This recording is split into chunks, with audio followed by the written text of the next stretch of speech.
है। सबका डर से हुए हैं फरार, अब छपरा लौट के न जाएंगे। नूनी रोटी खाएंगे, जिंदगी संग ही बिताएंगे। ठीक है, नूनी रोटी खाएंगे, जिंदगी संग ही बिताएंगे। ठीक है, कैसो कैसो प्यार भइल इनसे इजहार भइल। ठीक है, कैसो कैसो प्यार भइल इनसे इजहार भइल। काने काने जाने कैसे गाँव में प्रचार भइल। ठीक है, पंचायत कई बार भइल, थाने FIR भइल। हमारा घर से इनका घर से लाठी लाठी मार भइल। ठीक है, धोएंगे पलट बाकी नहीं के संग में, घर अपना हम बसाएंगे। ठीक है, धोएंगे पलट बाकी नहीं के संग में, घर अपना बसाएंगे। नून रोटी खाएंगे, जिंदगी संग ही बिताएंगे। ठीक है, नून रोटी खाएंगे, जिंदगी संग ही बिताएंगे। ठीक है,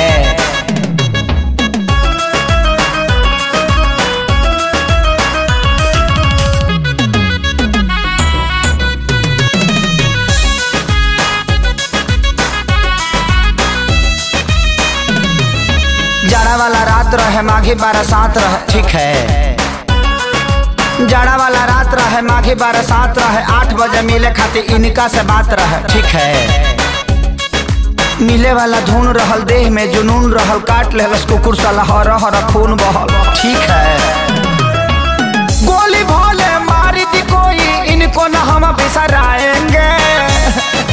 ठीक है, गोली भोले मारी दी केहू, इनको न हम बिसराएंगे। नूनी रोटी खाएंगे, जिंदगी संग ही बिताएंगे। ठीक है, नून रोटी खाएंगे, जिंदगी संग ही बिताएंगे। ठीक है,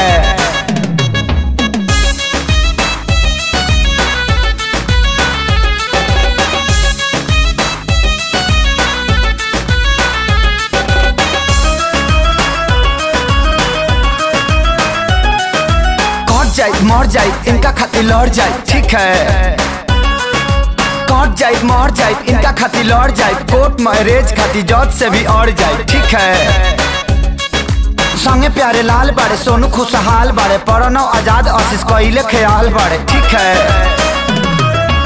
हाय हम खेसारी इनके बाप के हाथ न आएंगे। ठीक है, हाय हम खेसारी इनके बाप के हाथ न आएंगे।